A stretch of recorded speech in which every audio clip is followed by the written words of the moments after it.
Boa noite a todos, sejam bem-vindos. Mais um Expondo as Escrituras. É um privilégio estar aqui toda segunda para juntos estudarmos a Palavra de Deus. Nossa saudação também àqueles que estão nos acompanhando pela transmissão. E hoje tem uma novidade que vai, acho, ajudar no engajamento. Nós, no período de perguntas e respostas, nós vamos responder 2 perguntas de quem estiver nos assistindo. Então, se você está assistindo e durante a exposição teve alguma dúvida, coloque aí nos comentários que a nossa equipe vai selecionar a pergunta. Não é toda a pergunta, né? Eles vão selecionar perguntas relevantes ao que nós temos aqui e nós vamos responder juntamente com as perguntas que serão feitas presencialmente. Gálatas capítulo 4, de 1 a 7, vamos ler. Estamos dando continuidade à exposição dessa carta preciosa do apóstolo Paulo. Capítulo 4, de 1 a 7. Digo, porém, o seguinte: durante o tempo em que o herdeiro é menor de idade, em nada difere de um escravo, mesmo sendo senhor de tudo, mas está sob tutores e curadores até o tempo predeterminado pelo Pai. Assim também nós, quando éramos menores, estávamos escravizados aos rudimentos do mundo. Mas quando chegou a plenitude do tempo, Deus enviou seu Filho, nascido de mulher, nascido sob a lei, para resgatar os que estavam sob a lei, a fim de que recebêssemos a adoção de filhos.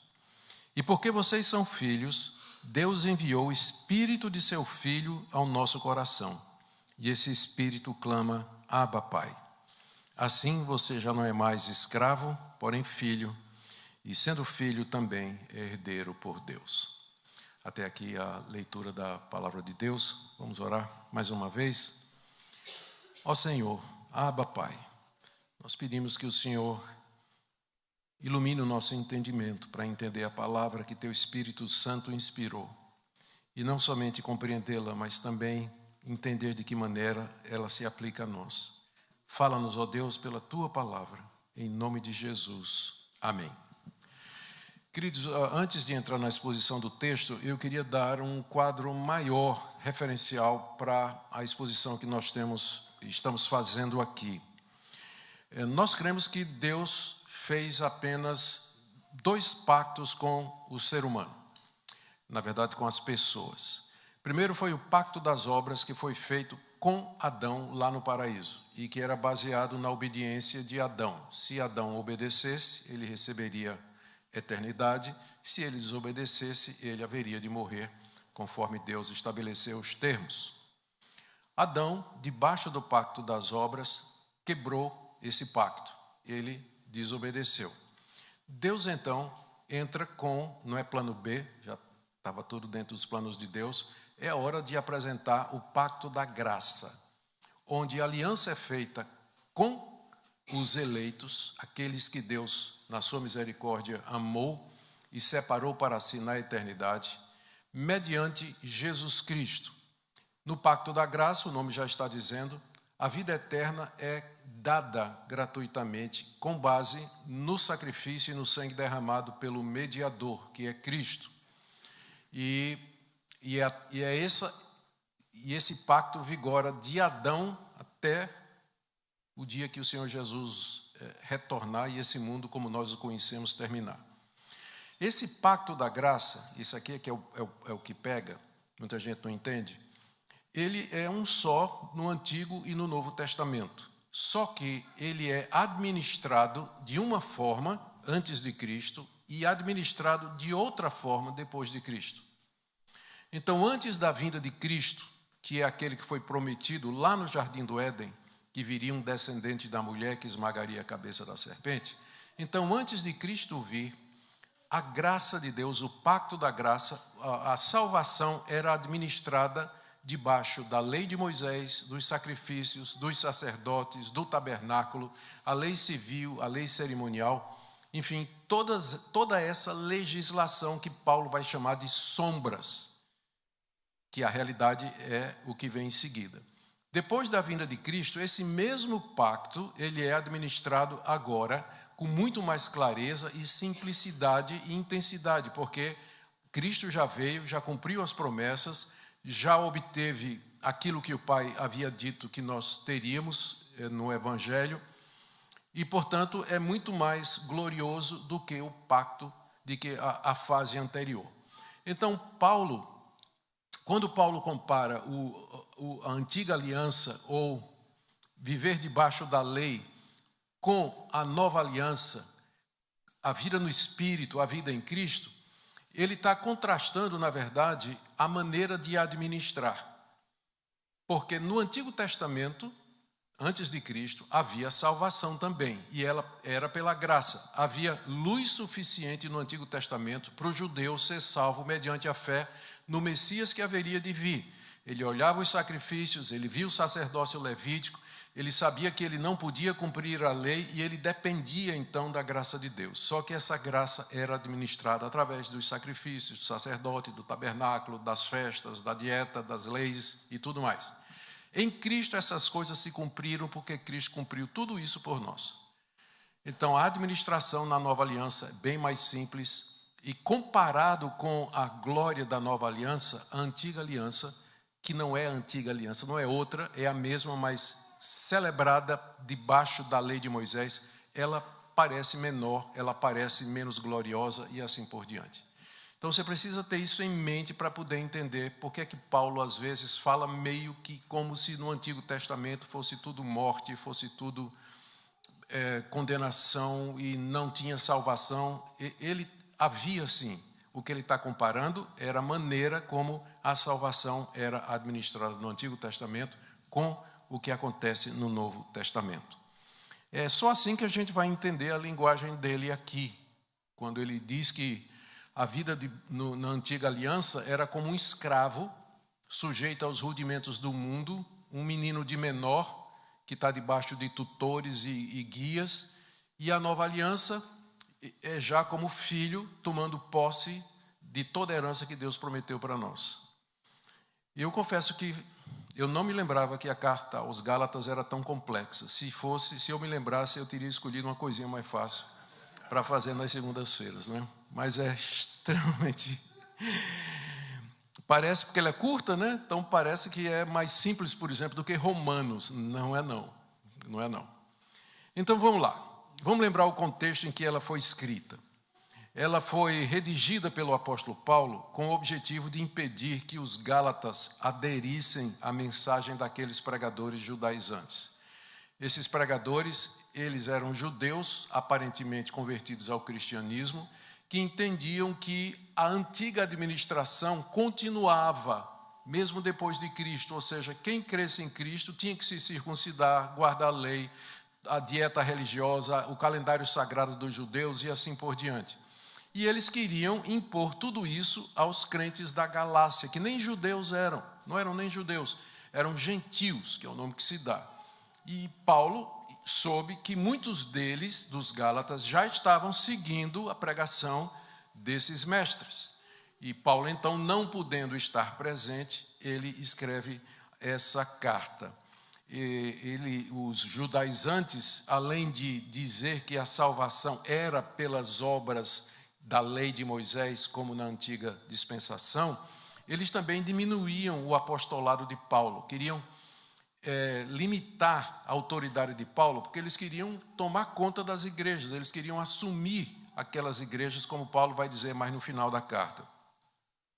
Paulo então escreve mostrando que ele é um apóstolo de Cristo e que a mensagem verdadeira era aquela que ele pregou quando esteve lá, que nós somos salvos pela graça e não por qualquer coisa que nós façamos, que é o sistema da administração na antiga aliança. Consequentemente, os judaizantes eram falsos profetas, a mensagem deles não era de Deus e os gálatas não deviam seguir aquilo que eles estavam ensinando. Se a gente perguntar hoje onde é que isso se encaixaria, eu creio que é muito similar. Você vai encontrar mesmo dentro da cristandade em geral, grupos e movimentos e pastores que vão dizer que sim, nós somos salvos pela fé, nós somos salvos mediante Cristo, mas que você precisa de mais alguma coisa. Você precisa dar o dízimo, fazer promessa, fazer propósito, você precisa da instituição da igreja, que é quem media a salvação, que é o caso do pensamento católico.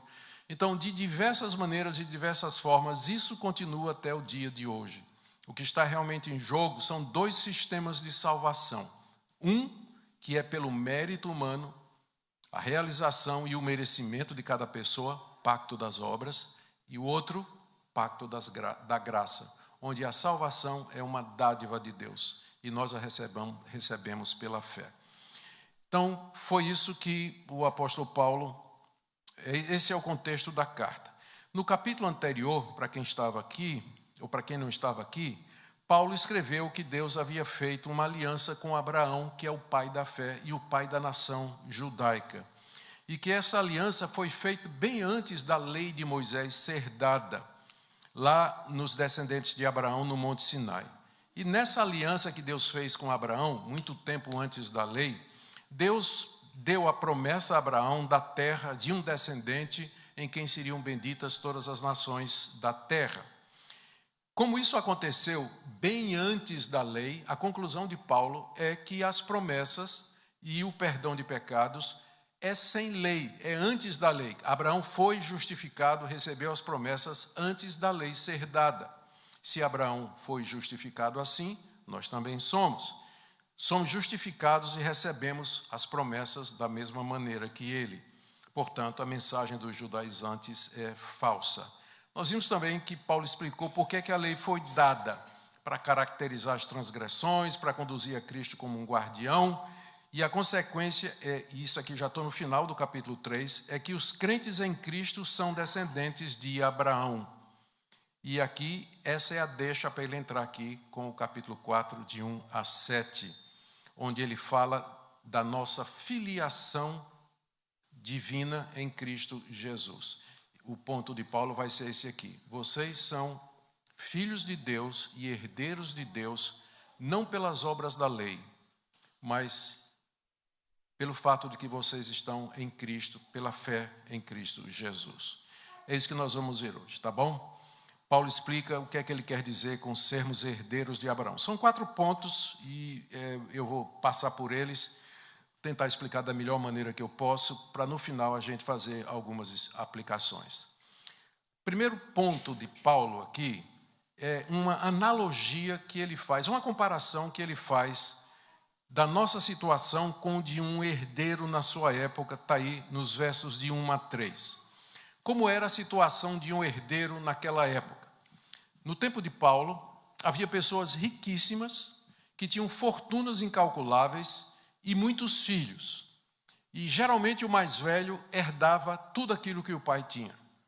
E ele herdava porque estava intitulado a isso, como sendo o filho mais velho, e também porque era da família, seria por ele que viria a sucessão. Só que o pai, no seu testamento, onde ele deixava tudo para o filho, estipulava uma data da maioridade do filho, quando ele poderia, então, gozar de todas aquelas propriedades, escravos, riquezas, animais, fazenda, tudo aquilo que o pai ia deixar para ele. Então, durante o tempo em que ele era de menor, ele era guardado, orientado, aconselhado e tutelado por guardiões, mordomos, gerentes, professores que o guiavam, ensinavam e cuidavam dos negócios dele. Então, num sentido, Paulo diz que ele não era muito diferente de um escravo, porque ele não tinha liberdade para fazer o que queria. Ele estava debaixo das orientações do pai, sendo guiado por um guardião até o tempo que ele ficasse maior de idade. Aí então ele seria completamente livre e usufruiria de tudo aquilo que o pai havia deixado para ele. A comparação que Paulo faz é a seguinte: essa era a nossa situação na antiga administração. A gente estava debaixo da lei que só podia condenar. Na antiga administração, todo mundo estava debaixo da lei de Moisés, da lei cerimonial, da lei civil, e essa lei, ela não podia salvar, ela escravizava as pessoas, comparado com a liberdade que nós temos em Cristo. Então, era um regime de escravidão, diz o apóstolo Paulo. E ele diz ainda, e essa aqui é uma frase intrigante, eu queria que você visse comigo o verso 3, ele diz assim, assim também nós, quando éramos menores, ele está se referindo ao tempo do Antigo Testamento, éramos ou estávamos escravizados aos rudimentos desse mundo. A expressão rudimentos desse mundo, ela é encontrada somente no Novo Testamento, somente nas cartas de Paulo e na literatura gnóstica do século II. Rudimentos do mundo é uma referência aos espíritos malignos que dominam o presente século. Os demônios caídos que têm autoridade sobre a humanidade, depois da queda de Adão. Mas então, como é isso aqui? Quando éramos menores, nós estávamos escravos a estes poderes. O que Paulo está dizendo é que, debaixo da dispensação do Antigo Testamento, uma vez que a lei estava vigorando para condenar, esses poderes espirituais se utilizavam da lei para nos acusar diante de Deus e para nos acusar diante da nossa própria consciência. Satanás podia chegar diante de Deus e dizer assim: você está vendo Davi, o teu eleito, o teu escolhido? Ele acabou de adulterar, quebrou o 7º mandamento, se deitou com Batseba, filha do general Urias, mulher do general Urias, aliás. Então, havia a lei era como que uma ferramenta, um instrumento pelo qual esses poderes malignos escravizavam a humanidade diante de Deus. Quando a gente era menor, ou seja, quando a gente vivia, quando estávamos debaixo da lei, dentro da administração da aliança, era a mesma coisa de estar escravo dos poderes desse mundo. E a lei não podia libertar. A lei não podia libertar a gente. Mas esse é o primeiro ponto de Paulo, né? Então, tá aí, eu quero ler de novo com vocês de 1 a 3. Eu digo o seguinte: durante o tempo em que o herdeiro é menor de idade, Antigo Testamento, em nada difere de um escravo, mesmo sendo senhor de tudo, mas está sob tutores e curadores até o tempo predeterminado pelo Pai. Tutores e curadores é a lei que governa, que domina e assim por diante. Assim também nós, quando éramos menores, no período da antiga aliança, estávamos escravizados aos rudimentos do mundo. Paulo aqui está desbancando, né, a mensagem dos judaizantes. Está dizendo, olha, a mensagem que eles estão trazendo aqui, que a gente tem que fazer alguma coisa, merecer alguma coisa, isso aí é coisa da dispensação da antiga aliança. Isso é referente ao tempo de escravidão. Isso aí dá força e dá base para os poderes malignos nos condenarem e nos escravizarem. Ou seja, é uma mensagem que não tem mais sentido, especialmente diante da vinda do Senhor Jesus, que é o ponto dele agora, do verso 4 até o verso 5. Eu vou ler outra vez. Ele diz assim: mas, quando chegou a plenitude do tempo, Deus enviou o seu Filho, nascido de mulher, nascido sob a lei, para resgatar os que estavam sob a lei, a fim de que recebêssemos a adoção de filhos. Olha aqui, gente. O que é que ele fala aqui? Ele fala da plenitude do tempo, como sendo aquele momento em que há uma virada, em que da antiga dispensação nós passamos para a nova. Da administração de debaixo da lei, nós passamos agora para a administração da graça. Por que Paulo chama esse momento, que é o momento que Cristo vem ao mundo, a plenitude do tempo é o momento que Cristo vem ao mundo, por que ele chama de plenitude? Porque foi o tempo certo estabelecido por Deus. Deus podia ter mandado Cristo vir 3 dias depois de Adão ter pecado, mas isso não cumpriria os propósitos dele. Ele tinha o tempo certo para Cristo chegar. E eu acredito que por várias razões Cristo veio há 2000 anos atrás. Primeiro, foi tempo suficiente para o pecado maturar, para ficar clara a depravação da humanidade. Juízos após juízos, como o dilúvio, Sodoma e Gomorra, guerra contra os cananeus, para deixar muito claro, guerra mundial, para deixar muito claro a corrupção do gênero humano e que ele não pode ser o seu salvador. Nesse período de Adão até Cristo, se levantaram déspotas, tiranos, homens cruéis e malvados, crimes foram acontecidos e cometidos contra toda a humanidade, era preciso ficar claro que nós não podemos nos salvar. Religiões foram inventadas, o homem tentando chegar ao conhecimento de Deus sem a revelação de Deus, até que veio a plenitude dos tempos, o momento certo que Deus havia determinado, o momento ideal e preciso dentro do calendário de Deus. Mas existem outras razões também, históricas e sociais. Quando Cristo veio, morreu, ressuscitou e mandou que seus discípulos pregassem o evangelho ao mundo todo, o mundo estava pronto para ouvir a mensagem do evangelho. Primeiro, porque havia uma língua só em todo o Império Romano, todo mundo falava grego. Então, ninguém precisava aprender uma língua, os primeiros missionários não precisavam nem de tradução e nem precisavam de aprender uma nova língua para pregar o evangelho entre as nações, porque todo mundo falava grego. Segundo, já tinha uma Bíblia traduzida para o grego, que era a Septuaginta, a tradução grega da Bíblia hebraica. A Bíblia era em hebraico. Sabe quem falava hebraico naquela época? Quase ninguém. Apenas os rabinos, os próprios judeus falavam aramaico. O hebraico era mais restrito ao mundo do rabinato do que ao povão em geral. Mas aí, 250 anos antes de Cristo, alguém no norte da África, em Alexandria, teve a brilhante ideia de traduzir a Bíblia do hebraico para o grego, de maneira que quando Paulo vai pregar, ele já tem uma Bíblia na língua dos povos, onde ele vai anunciar o evangelho. Além disso, o Império Romano já tinha estabelecido a paz nos seus domínios. A força militar de Roma assegurava a paz. As nações não podiam mais brigar entre si, porque o exército romano chegaria imediatamente. E era uma máquina militar poderosa, ela dominava o mundo. É chamado a Pax Romana, imposta, é claro, pela força, mas isso garantia que os missionários poderiam viajar de um lugar para o outro com tranquilidade, sem ter que enfrentar guerras. E por falar em viagem, os romanos criaram sistemas de comunicação e transporte, como frotas marítimas e estradas. Quando os primeiros missionários botaram o pé no mundo, havia estradas ligando as principais cidades do Império Romano e das suas províncias.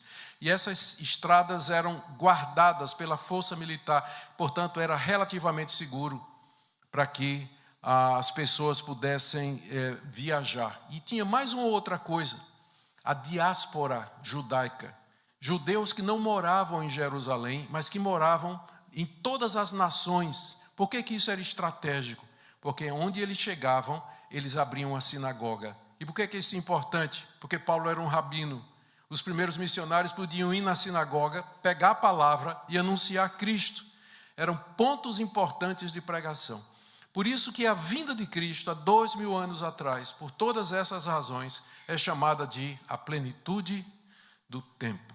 Cristo veio na plenitude do tempo, no momento certo, nem antes e nem depois, de acordo com o tempo estabelecido por Deus. Diz ainda o apóstolo Paulo no verso 4, quando chegou a plenitude do tempo, Deus enviou seu Filho. Jesus, o Filho de Deus, veio como enviado do Pai. E ele veio duas situações aqui. Primeiro, nascido de mulher. Por que isso? Por que Paulo está enfatizando isso aqui? Quando ele diz que Deus mandou o seu Filho e ele veio e nasceu de mulher, é óbvio que só podia ter sido de uma mulher. Mas então por que a ênfase, nascido de mulher? Porque lá no jardim do Éden, foi dito à mulher que viria um descendente da mulher que esmagaria a cabeça da serpente. Então é uma referência clara ao que a gente chama do proto-evangelho, Gênesis capítulo 3, verso 15, que é o primeiro anúncio da vinda de um descendente da mulher que esmagaria a cabeça da serpente. Chegou a plenitude do tempo, Deus mandou Jesus. Jesus nasceu de uma mulher para cumprir a profecia e nasceu debaixo da lei. Está vendo aí? Nascido de mulher, nascido sob a lei. O que é que significa que ele nasceu sob a lei? Que ele nasceu judeu. Jesus é judeu. Ele nasceu debaixo da lei, debaixo da administração da antiga aliança. Por que ele nasceu assim? Para que ele pudesse cumprir a lei, para que ele pudesse nos representar, por isso que ele nasceu de mulher, o nosso representante tinha que ser um de nós. Ele cumpriu a lei de maneira objetiva, ativa, cumprindo todos os mandamentos requeridos e também de maneira passiva, se entregando para ser crucificado, morto em nosso lugar. Nasceu de mulher, precisava ser homem, e nasceu debaixo da lei, precisava ser judeu.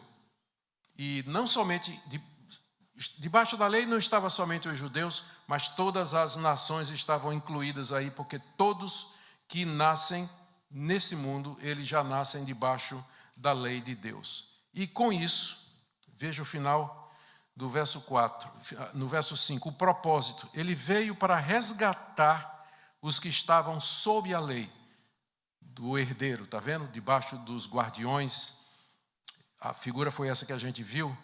Ele veio resgatar os que estavam sob a lei. Essa palavra resgatar, ela reflete a prática naquele tempo da compra de um escravo. Um escravo podia juntar dinheiro suficiente para comprar a liberdade dele, era chamada de resgate. Ou então, se você quisesse, você poderia comprar a liberdade de um escravo pagando dinheiro. Nós éramos escravos debaixo da lei, debaixo dos rudimentos desse mundo. Cristo pagou o preço e nos resgatou como quem resgata um escravo. E isso ele fez mediante o seu Filho, que veio tomar o nosso lugar, pagar a nossa culpa. Ele fez isso não porque guardamos as obras da lei, mas pela graça e pela misericórdia. Com isso, os eleitos recebem a adoção de filhos. Veja aqui, final do verso 5, a fim de que recebêssemos a adoção de filhos. Ninguém nasce filho de Deus. Nós nos tornamos filhos de Deus mediante Cristo Jesus. Ele é o Filho de Deus. Nós somos filhos de Deus. Ele é filho com F maiúsculo, nós somos filhos com F minúsculo. Ele é porque é gerado pelo Pai eternamente. Nós somos porque fomos adotados. Mas é em Cristo que nós somos adotados e feitos filhos de Deus. Por que isso é importante? Porque os judaizantes estavam dizendo, para você se tornar filho de Deus, parte da família de Deus, tem que se circuncidar, guardar a dieta, cumprir o calendário sagrado e seguir toda a regulamentação que Moisés deu. Não, diz o apóstolo Paulo, já veio a plenitude do tempo. Tudo aquilo apontava para isso. Cristo veio, enviado pelo Pai, nascido de mulher, sob a lei, para nos resgatar, para que a gente pudesse ser feito filho de Deus. Esse foi o segundo ponto de Paulo. Terceiro lugar, a consequência disso. Quais são as consequências disso aí? Do verso 6. Está no verso 6. E porque vocês são filhos, Deus enviou o Espírito de seu Filho ao nosso coração, e esse Espírito clama, Abba, Pai. A consequência de tudo isso é que nós fomos feitos filhos de Deus. E como é que isso é demonstrado? Deus enviou o Espírito de seu Filho ao nosso coração. O mesmo Espírito que estava em Cristo. Lembra que Cristo gostava muito dessa expressão, Abba, Pai? Se você ler o relato do Getsemane, Marcos, no Evangelho de Marcos, quando ele estava diante da cruz, a perspectiva de morrer em breve, ele orou ao Pai dizendo, Abba, Pai, tudo é possível, passa de mim esse cálice, mas não seja feita a minha vontade e a tua. Abba, Pai era a expressão predileta de Cristo para se referir ao Pai. O mesmo Espírito que estava nele está em nós. E é por esse Espírito que a gente se dirige a Deus, chamando Deus de Abba, que é uma palavra aramaica, que significa paizinho, paizinho, paizinho. Esse Espírito, essa confiança de que nós somos, de fato, herdeiros de Deus e filhos de Deus. O Espírito Santo clama Abba, Pai. Como é que isso funciona na prática? Não é que o Espírito Santo fica gritando dentro de nós, mas ele nos faz clamar ao Pai nesses termos. O ímpio, o que não é convertido, ele não tem essa sensação de paternidade, de filiação. Ele não entende isso. Mas quem nasceu de novo tem essa intimidade com Deus e se aproxima de Deus sem medo, sem temor, como a criança se aproxima do Pai, confiante que o Pai haverá de receber, proteger, atender e orientar em todas as coisas. A prova de que nós somos filhos de Deus é esse espírito de adoração, de adoção e de oração. Você tem isso. Esse é o ponto. Você sente isso, essa intimidade com Deus, o desejo de chegar-se diante dele e essa abertura para chegar à presença dele como uma criança diante do seu Pai. Foi isso que Cristo conquistou para nós. E isso só é possível porque o Espírito de Cristo está em nós. E da mesma forma que Cristo dizia, Abba, Pai, nós também dizemos, Paizinho, Paizinho, eu preciso de Ti. Ouve a minha oração, me socorre, perdoa os meus pecados, livra dos meus inimigos, não me deixa cair em tentação, livra-me do mal, pão nosso de cada dia nos dá hoje, como Jesus nos ensinou, assegurando que Deus nos recebeu e que cuida de nós. O último ponto está aí no verso 7, a conclusão do apóstolo Paulo. Ele diz, assim, diante de tudo isso, você já não é mais escravo, como aquela criança que está debaixo dos curadores, porém filho. E sendo filho, também é herdeiro de Deus. Não somos mais escravos, isso é, nós não estamos mais debaixo daquelas leis da administração mosaica e suas demandas para a nossa salvação. Já não estamos mais presos e escravizados aos poderes espirituais desse mundo, mas agora somos filhos de Deus mediante a fé em Cristo Jesus. E recebemos o Espírito Santo como sinal e selo. Mas agora vem a melhor parte. Se nós somos filhos, nós somos o que também? Herdeiros. Como assim, herdeiros de Deus? Deus criou o mundo e tudo que existe nele, o cosmos e o universo, para o seu filho. Como um pai que ajunta tudo que ele tem, todos os tesouros, para deixar para o seu filho mais velho, como seu herdeiro. O cosmos é a herança que Deus preparou para seu Filho Jesus Cristo.